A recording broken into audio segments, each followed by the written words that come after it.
این گوشت شخ کرده مخلوط گوساله گوسفند رو خریدم 150,000 تومان. 4 تا پیاز گرفتم 10,000 تومان. 3 تاشو رنده میکنم، یکیشو نگه میدارم. پیاز رنده شدم.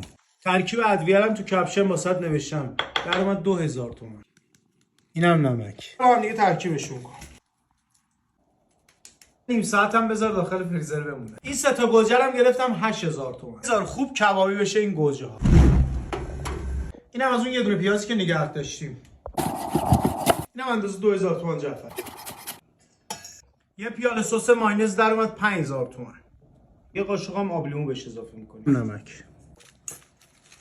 پوست گوجه رو بگیر. اینم یه قاشق کره در اومد 2,000 تومان. چه ساندویچی میخوام بزنم. 8 تا دونه نون لواشم خریدم 4,000 تومان.